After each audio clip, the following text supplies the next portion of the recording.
appreciate the opportunity to get caught up yesterday. And Admiral, I appreciate you talking about the TPP, not only in terms of economics, but energy, as we discussed yesterday. The United States has an enormous opportunity now in terms of our competitive advantages in energy, LNG, oil exports to our allies and even other countries in the region. I think it's something we need to be taking advantage of. I wanted to follow up on the Chairman's questions on the South China Sea. You know, Secretary Carter was testifying here a few months back when we had done the first FONOPS, and I think it was a little, and I'm a big supporter of Secretary Carter's, but I think there was some concern here on the committee that, you know, an opportunity to actually announce in a robust, articulate way what we were doing was missed because we literally had to press it out of him to just get any details on what the heck was going on. And so from your perspective, what exactly is our policy with regard to the South China Sea, our freedom of navigation operations? What's the purpose? What's the goal? And should we be doing this on a regular basis, as the Chairman said, also with our allies? Thanks, Senator. I believe the purpose of freedom of navigation operations and the other operations we do in the South China Sea is to exercise our rights on the high seas and in the airspace above it on a regular basis. To what end? What's the goal? The goal is the international rules and norms. I mean, this is international water and international airspace. And if we don't exercise our rights, or if those rights aren't routinely exercised by someone, then we stand a chance of abdicating those rights to someone else.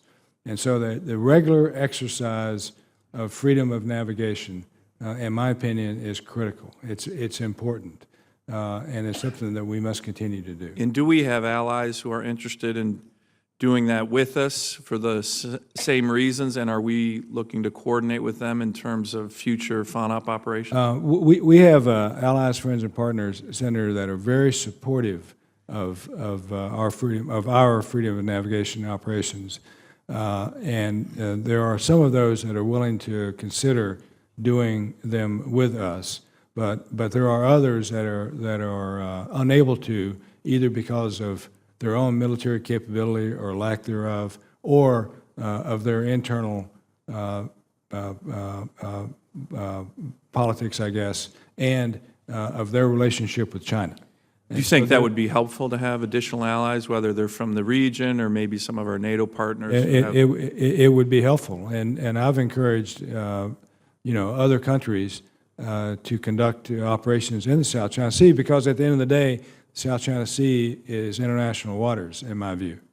So we talked about Okinawa yesterday. Can you just give us an update on what more we should be looking at doing or helping our allies, particularly with regard to Japan, in terms of the Marine redeployment there? Right. And so we have this relationship with Japan in Okinawa. We have an obligation to defend Japan. And they have an obligation to provide us a place from which to defend them. And Okinawa is one of those critical places where we must be in order to meet our treaty obligations to defend Japan. A few years ago, through a lot of increasing tensions over the years, Japan asked us to move our forces out of Futenma to someplace else. And our response to that is, sure, you build a new place and we'll move our forces there. And that's a simplistic view, but that's how we agreed to move from Futenma to the Futenma replacement facility, Camp Schwab or Henoko. And then in that process, we agreed also to relocate 8,000 to 10,000 Marines out of Okinawa. And from that, you have the Guam piece, the Hawaii piece, and part of the Marine rotation forces in Darwin. You have all that, which is a follow-on to once we start moving Marines from Futenma to the Futenma replacement facility. The challenge we have is to get the build done on the Futenma replacement facility, which is Japan's responsibility. That's their obligation to us.